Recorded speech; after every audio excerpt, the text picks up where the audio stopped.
Hello and welcome. Today, we're jumping right into the core principles of living in the UK.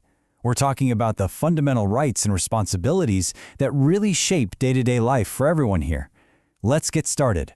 So this is the big question, right? What are the fundamental rules for living in the UK? Whether you're brand new to the country or maybe you just want a quick refresher, getting a handle on these rules is absolutely key. So let's break it all down together. So here's our game plan. We're going to start with your fundamental UK rights. Then we'll look at how equal opportunity is protected. After that, we'll cover some really important illegal acts and the protections in place. And then we'll switch gears to responsibilities, talking about taxes, and finally, the rules for driving in the UK. All right, first up, your fundamental rights. You can really think of these as the legal DNA of British society. They're the core principles, the very foundation that protects every single person living here. And what's so fascinating is that these rights didn't just appear overnight. Nope, they've been evolving for centuries. You can literally trace a line from the Magna Carta, which first planted those seeds of individual freedom, through the Bill of Rights in 1689, all the way to the Human Rights Act of 1998, which brought modern standards right into UK law. So, what does this actually mean for you? Well, it covers the big stuff, like the right to life and a ban on torture and slavery. But it also includes things that are essential for a free society, like the right to a fair trial and the freedom to think, believe, and say what you want. And let me be clear, these aren't just nice ideas on a piece of paper. The government, the courts, all public bodies, they are legally required to respect and protect these rights. Okay, so we all have these fundamental rights, but how do we make sure everyone gets a fair shake?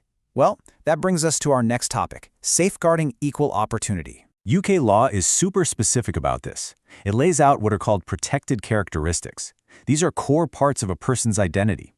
Things like your age, disability, gender, race, religion, you name it. And the law says it is illegal to discriminate against someone because of any of these things. That's the promise of fair treatment in action. And the good news is, if you ever feel you've been treated unfairly, you're not on your own. There are official organizations set up specifically to help. Depending on where you live in the UK, whether it's England, Wales, Scotland, or Northern Ireland, these are the commissions you can turn to for advice and support. Okay, now we need to talk about something really serious. How the law actively protects people from specific, harmful acts. These are laws designed to step in and safeguard everyone, especially the vulnerable. The law is crystal clear on this. Domestic violence is a serious crime. It doesn't matter if it's between partners or if it's a forced sexual act. It is illegal.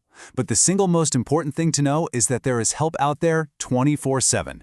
Victims can and absolutely should reach out to helplines or the police. And in that same vein, female genital mutilation, or FGM, is completely and totally illegal here. The law is really strong on this one. It's not just a crime to do it in the UK, it's also a crime to take someone out of the country to have it done. Now, it's also really important to understand the huge difference between an arranged marriage and a forced one. In an arranged marriage, both people fully and freely agree to it. That's perfectly legal. A forced marriage, though, is when one or both people are pressured or forced into it. That's a serious crime. The one word that makes all the difference? Consent. And believe me, the law has teeth. A court can issue something called a forced marriage protection order to keep someone safe. And if someone breaks that order, they could be facing this: 2 years in prison. It just goes to show how seriously this is taken. Okay, let's shift gears. We've talked about rights and protections. Now let's talk about our responsibilities as citizens. And a big one is taxes. Basically, how we all chip in to help fund the society we live in. So where does all that money actually go? Well, it pays for all the public services we pretty much rely on every single day. We're talking about the roads we drive on, schools, the police, the military, state pensions, and of course the big one, the National Health Service, or NHS. Now, you'll hear about two main types of tax. There's income tax, which you pay on things like your salary, and that goes into one big pot to fund general services. Then there's national insurance. Most workers pay this, and it's a bit more specific. It's earmarked to fund things like the NHS and state pensions. So how do you actually pay it? Well, for most people who have a job, it's super simple. It's called PAYE, or pay as you earn, and it just means your employer takes care of it for you. But if you're self-employed, then it's your responsibility to fill out a tax return every year. And the thing that ties this all together is your national insurance number. It's basically your unique code, your lifelong ID for the whole tax and benefit system. And if you're a non-UK national coming here to work, getting one of these is one of the first things you'll need to do. All right, for our last topic, let's hit the road and talk about something a lot of us do every day, driving. So what are the absolute must-know rules for getting behind the wheel legally in the UK? First things first, age. The magic number to drive a car or a motorcycle here in the UK is 17.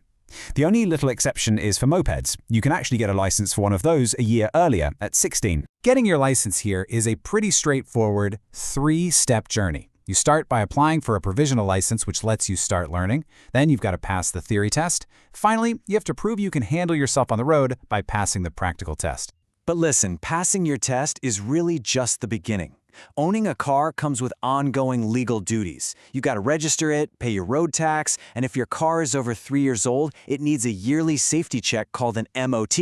And I've got to stress this one, you must have valid insurance. Driving without it is a serious crime.